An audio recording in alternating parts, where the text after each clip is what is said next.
Today, I decided to go to the post office. As they notified me, a letter addressed to me had been delivered there. I found it rather curious, since in my experience, all letters ever addressed to my person were delivered directly to my home. I say this as if letters were still the predominant way of communicating at all. But perhaps the letter was from some business or someone who didn't know of my exact address and didn't want to make the mistake of delivering it to someone else. As it turned out, the letter was from an old friend, a doctor, which once was a good friend.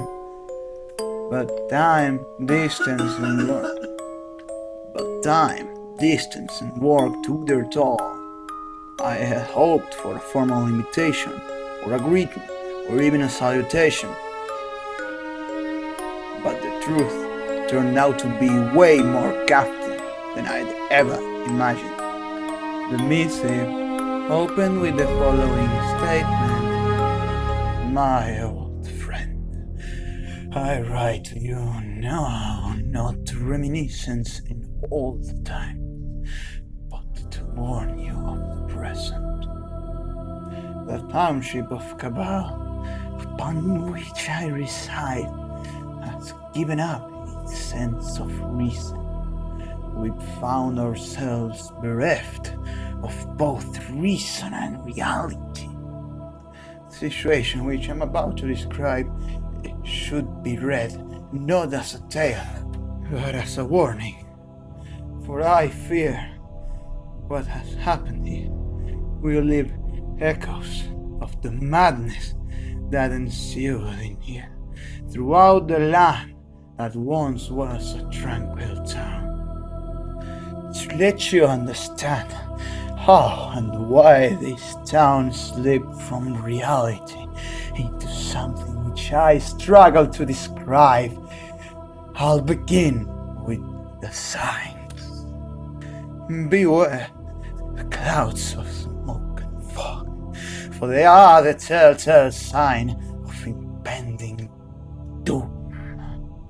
They make communication with the outside world impossible, at the same time that it blocks all roads into and out of the town. None whom dare try to traverse it have made it out. Once we realized that all who left never made it back, panic started setting in. Friendships and families were ended the moment someone went into the clouds. People never to be seen again. Parents lost their sons, and children were left without care. It made us all worry, but we tried to make reason of it. We tried to. The reason many thought up of first was that the clouds were toxic in some way, something which we could never identify properly. But disappearances and a lack of communication were the main problems only on the first day. For on the second day, true madness started.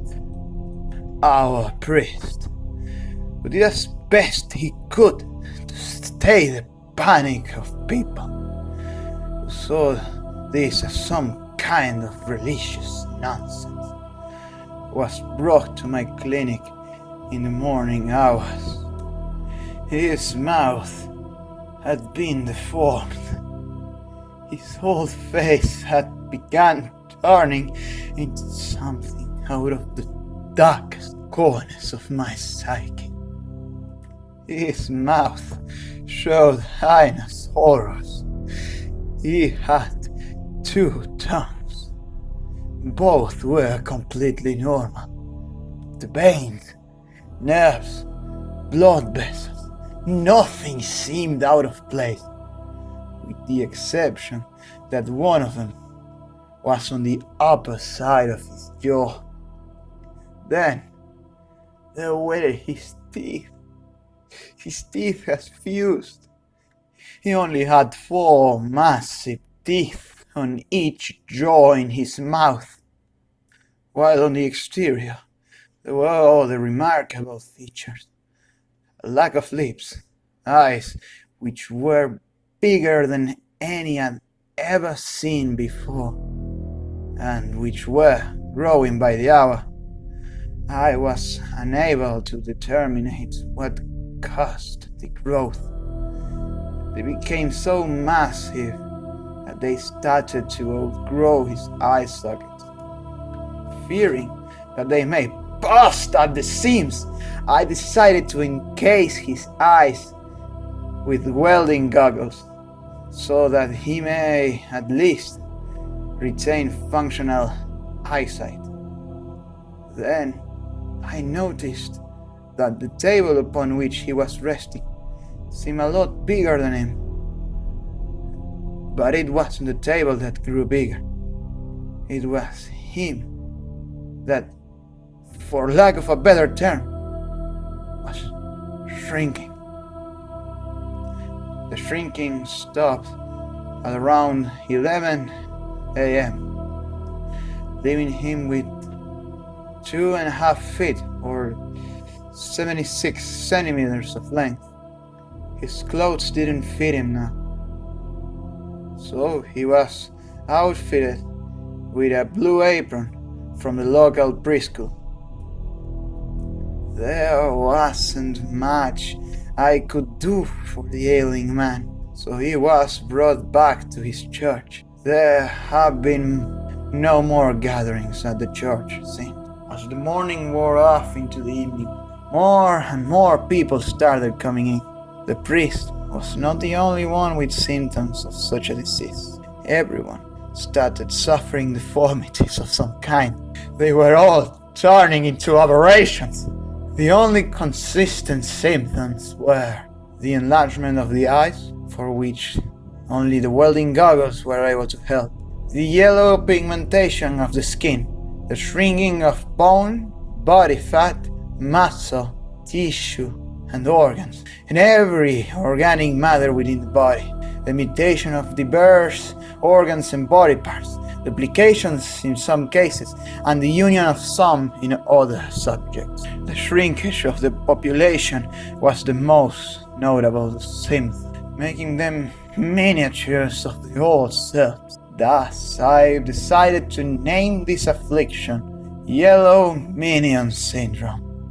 Clothing has turned into a problem for our community. Every person afflicted by this sickness has shrunk to a state in which only toddler clothing can fit them, and this clothing isn't something which abounds in this township. Most of them now wear the blue apron of the preschool. That happened on the 2nd. In a matter of hours, I found myself having no rest, with patients coming in at all hours.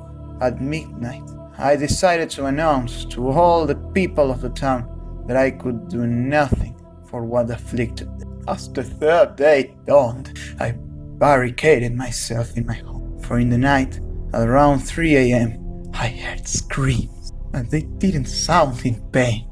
They sounded mad, bereft of reasoning, and from what I could hear, they were hungry.